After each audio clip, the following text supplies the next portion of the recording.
Itang yan, samantala natunton ng mga sundalo ang lugar kung saan itinatago ng mga rebelding NPA ang kanilang mga matataas na kalibreng baril sa tulong ng tip ng isang dati nilang kasamahan. Narito ang balita ni Angeli Canada. Sa tulong ng impormasyong binigay ng dating rebelde sa mga otoridad ay natunto ng 30th Infantry Battalion ng Philippine Army ang depository ng mga high-powered na mga baril at bala ng New People's Army sa Surigao del Norte nito lamang linggo. Sa isang pahayag, sinabi ng 901st Brigade ng Philippine Army na na-recover ang mga nasabing baril at armas sa Tugnawan, Sitio Little Baguio, Barangay Payapag, Bacuag, Surigao. Dagdag ni Colonel George L. Banzon, ang commander ng 901st Brigade na agad na tumungo ang mga tropa ng 30 IB sa nasabing lugar kahapon at doon na nga tumambad sa kanila ang mga samot-saring armas at bala. Kabilang sa mga na-recover ng mga sundalo ay ang 1 caliber 5.56 AR-18 rifle, isang AK-47 rifle, 1 caliber 30 M1 Garand rifle, isang 22 caliber Springfield rifle, isang Hagen shotgun, 3 anti-personnel mines, 76 rounds ng 7.62 live ammunitions para sa AK-47 rifle, 31 rounds 7.62 live ammunition para sa Garand rifle, assorted magazines, 3 magazines para sa AK-47 rifle, isang 250-meter electrical wire at mga baterya. Ang mga nasabing armas at bala ay pinapaniwala ang pagmamay-ari ng Guerrilla Front 16 ng Northeastern Mindanao Regional Committee ng NPA. Ayon kay Banzon ay nagpapatuloy pa rin ang pursuit operation ng 30 IB upang masiguro ang kaligtasan at seguridad ng mga komunidad sa nasabing lugar. Dagdag ng opisyal na nakamit ng mga ito ang magandang resulta sa pagkuha ng mga armas ng mga militanteng grupo dahil na rin sa pakikiisa at pakikipagtulungan ng mga tao sa komunidad sa kanilang hanay upang tuluyan na rin nilang makamit ang tunay na kapayapaan. Mula dito sa Davao City, ako si Angeli Canada, SMNI News.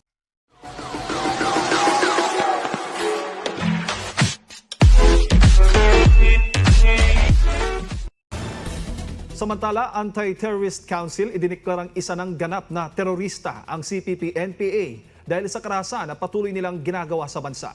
Si James San Pedro magbabalita. Maaari nang maparusahan sa ilalim ng Anti-Terrorism Act ang CPP-NPA. Ito ay matapos ideklara ng Anti-Terrorist Council o ATC na isa ng ganap na terorista ang CPP-NPA dahil sa karahasan na patuloy nilang ginagawa sa bansa. Ito ay batay sa Resolution No. 12 na nilagdaan ni Executive Secretary at ATC Chairperson Salvador Medaldea. Tiniyak naman ng ATC na may hawak silang matibay na ebidensya na nag-uudyok upang tawagin silang terorista. Sa pamamagitan nito, inaasahan ng ATC na mapipigilan na ang recruitment ng CPP-NPA sa mga kabataan. Ang NPA ay una nang naideklarang terorista ng US, Australia, Canada at New Zealand. Samantala, sinabi ni Philippine National Police Chief General De Bolsinas na tuluyan ng humina ang pwersa ng Rebellion Communist Party of the Philippines, New People's Army o CPP-NPA. Ito ay kasunod ng ulat na halos 3,000 teroristang miyembro ng naturang grupo ang sumurrender sa pamahalaan mula Enero hanggang Nobyembre ngayong taon. Paliwanag pa ng PNP Chief, isa rin sa senyales ng paghina ng komunistang grupo ang kanilang kawalan ng aksyon sa araw ng kanilang anibersaryo sa kabila ng kanilang mas pinalakas na opensiba laban sa pwersa ng pamahalaan. Sa kabuuan, sinabi ni Sinas na umabot sa 3,312 na ang mga miyembro ng CPP-NPA ang naitala, kung saan 366 dito ay naaresto, 117 ang nasawi sa mga operasyon ng militar at 2,829 ang sumurrender sa magkahiwalay na operasyon ng pulisya. Ayon kay Sinas, noong Sabado lamang, Disyembre 26, nang ipagdiwang ng CPP ang ika-52 anibersaryo na nasa 35 rebelde ang sumurrender at tuluyang tinalikuran ang pagiging miyembro ng CPP at ng NPA sa Caraga at Eastern Visayas. Noong Sabado rin, 2 leader ng CPP-NPA-NDF na wanted dahil sa kasong kidnapping at murder ang nahuli sa Quezon Province. Sa ngayon, Anisinas, nasa 350 na nagbalik loob na rebelde na ang na-enroll sa Enhanced Comprehensive Local Integration Program or ECLIP ng pamahalaan bilang pagtulong para manumbalik sa normal ang kanilang buhay kasama ng kanilang mga pamilya. Nag-uulat, ito si James San Pedro, SMNI News. Sa kaugnay na balita, maaari nang i-freeze ng gobyerno ang assets ng mga rebeldeng grupo. Ito ang sinabi ni Justice Secretary Bernardo Guevara matapos ideklara ng Anti-Terrorism Council o ATC ang ilang rebelding grupo bilang mga terorista. Ayon kay Guevara, kasunod ng naturang hakbang ng ATC ay ang pag-aproba ng Anti-Money Laundering Council o AMLAC sa freeze order laban sa Communist Party of the Philippines New People's Army o CPP-NPA at iba pang itinalagang teroristang grupo. Nilino naman ni AMLAC Executive Director Mel Racela na bagamat walang partikular na account sa ilalim ng CPP-NPA, saklaw naman ng naturang freeze order ang related accounts. Ayon kay Racela, ang probisyon na nagsasailalim sa assets freeze ng mga teroristang grupo ay makatutulong para maiwasan ang posibleng terror attack na posibleng idudulot ng mga ito. Matatandaan noong Disyembre 25 ay inoprobahan ng ATC ang resolusyon na nagtatakda sa CPP at ng armadong puwersa nito na NPA bilang mga terrorist organization. Nabakunahan na kontra COVID-19 ang mga miyembro ng Presidential Security Group o PSG. Pero ang Armed Forces of the Philippines nilinaw na wala pa silang malawakang pagbabakuna sa mga sundalo sa bansa. Live na magbabalita si Bernard Ferrer. Bernard. Inumpirma ng Armed Forces of the Philippines na nabakunahan na laban sa COVID-19 ang mga miyembro ng Presidential Security Group o PSG na nangangalaga sa seguridad ni Pangulong Rodrigo Duterte. Pero nilinaw ni AFP spokesperson Marine Major General Edgar Revolo na hindi pa nila batid ngayon kung paano nakuha ng bakuna ang PSG. Masabihan niyang ginagampanan lamang ng PSG ang kanilang mandato na tiyakin ang kaligtasan ng Pangulo sa banta ng COVID-19. Maliban dito, kinikilala rin anya nila ang naging hakbang ni PSG Commander Brigadier General Jesus Durante na subukan ang bakuna para na rin sa kaligtasan ng Commander-in-Chief. Una nang sinabi ni Arevalo na wala pang malawakang pagbabakuna ang sandatahang lakas sa mga sundalo bagaman sinabi ni Philippine Army Chief Lieutenant General Sergio Subihana na ilang opisyal at non-commissioned officers ang nabakunahan kontra COVID-19. Sa ngayon wala pang inaaprobahan na bakunang Food and Drug Administration sa Pilipinas para magamit lalo na ng mga sundalo. Samantala ayon kay PNP Chief Police General de Bolsinas, wala pang pulis ang nababakunahan at kanila pang hinihintay ang direktiba ng Pangulo o ni Interior Secretary Eduardo Año kaugnay nito. Nabatid na kabilang mga sundalo at pulis sa mga prioridad na mabigyan ng bakuna lalo't nauna sila sa paglaban sa COVID-19 sa bansa. Bernard Ferrer, SMN News. Isiniwalat ni National Security Advisor Hermogenes Esperon Jr. na kasama ang Rural Missionary of the Philippines na nagbibigay ng pondo sa makakaliwang grupo. Kasunod ito ng pagdeklara ng ATC bilang isang teroristang grupo ang CPP-NPA. Sinabi pa ni Esperon na 70% ng mga NPA sa Mindanao ay nanggagaling sa mga katutubo na nag-aaral sa mga salugpungan school. Ang Rural Missionary of the Philippines ay isang religious organization na para umano sa mga mahihirap sa bansa, ngunit ang mga pondong nalilikom ay napupunta sa NPA. Dahil dito, naka-freeze na ang kanilang accounts at patuloy ding sinisiyasat ng pamahalaan ang iba pang ginagamit na accounts ng mga makakaliwang grupo na nakapangalan sa front nilang organisasyon. Kitang yan, samantala natunton ng mga sundalo ang lugar kung saan itinatago ng mga rebelding NPA ang kanilang mga matataas na kalibreng baril sa tulong ng tip ng isang dati nilang kasamahan. Narito ang balita ni Angeli Canada.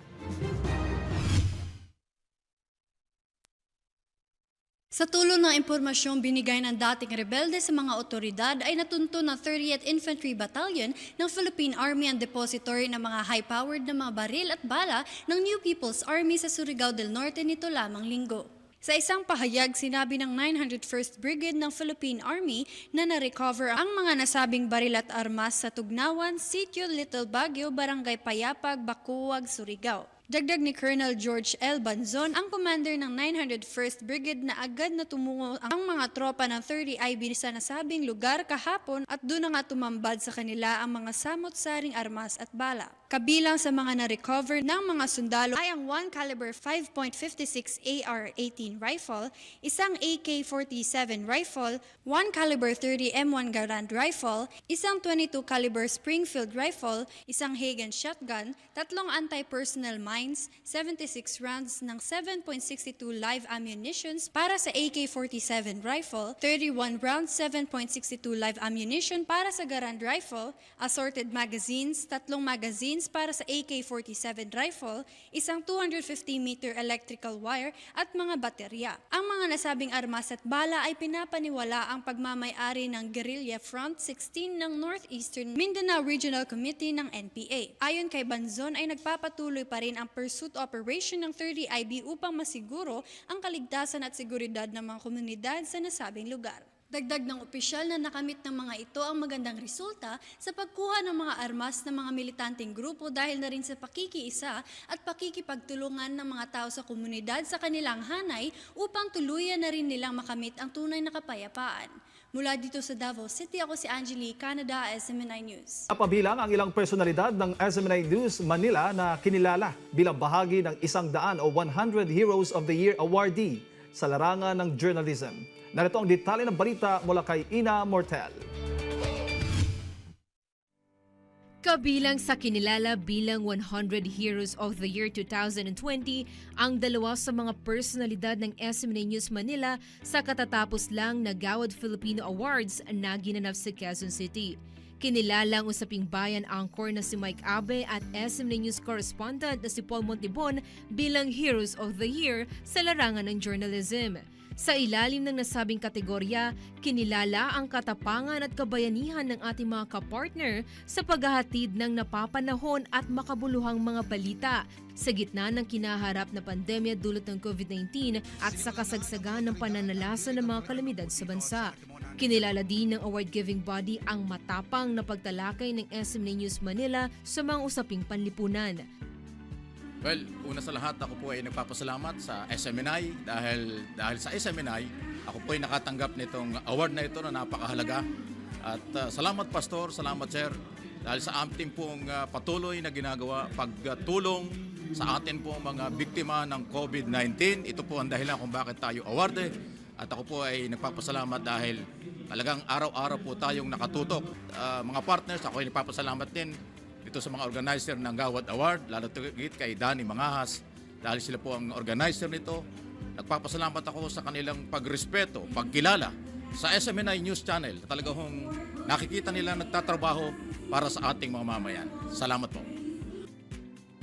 Unang-una nagpapasalamat tayo sa ating chairman ng Sunshine Media Network International. Grabe Pastor, para po sa inyo ang award na po ito. At syempre kung wala po kayo sa inyong mga pagtuturo, sa inyong mentorship at leadership sa SMNI, ay wala po tayo dito. At syempre kumakatawan sa iba pa nating mga SMNI correspondents, News Bureau, hindi lang dito sa Pilipinas kundi maging sa buong mundo, ay patuloy po tayo na magsisikap na maghatid pa ng patas at makabuluhan ng mga balita na naaayon sa ating komunidad at patuloy na kukunin natin ang tiwala ng taong bayan na tumutok sila sa SMNI dahil sa SMNI, truth matters. Bukod sa mga mamamahayag mula sa iba't ibang media entity, kinilala din ang mga personalidad mula sa law enforcement, public service, business at mga pribadong sektor. Ilan sa mga kinilala ng award-giving organization ay sina Presidential Legal Council Secretary Salvador Panelo, PAO Chief Persida Acosta, DILG Undersecretary Martin Dino, DPWH Secretary Mark Villar, NCRPO Chief Police Brigadier General Vicente Danao, at Manila Mayor Isko Moreno. Well, actually, itong ang Gawad Filipino Award, kasi parang naniniwala kami, kung hindi namin gagawin to, kung hindi namin tatapikin yung mga katulad yung mga gumagawa ng mabuti sa bayan, paano pa nila pagpapatuloy ang mabuti nilang ginagawa? Si Gawad Filipino ay nagbibigay lang po ng pagkilala, pagtapik. At the same time, gusto lang po namin silang palakihin, palawakin yung kanilang ginagawang pagtulong sa iba't ibang larangan. So, sa lahat ng mga Pilipino, no, maliit man o malaki na ginagawa nyo, yun po yung aming kinikilala. Wala ho tayo dapat na kulay doon, no? Kung malaki o maliit, yung pinaka-importante, nakatulong ka sa bayan, at the same time, nakatulong tayo sa mamayang Pilipino. Ito na ang 15 taong pagtatanghal ng Gawad Filipino Awards na kumikilala sa mga personalidad na may malaking ambag mula sa kanya-kanyang larangan. Ako si Ina Mortel, SMNI News.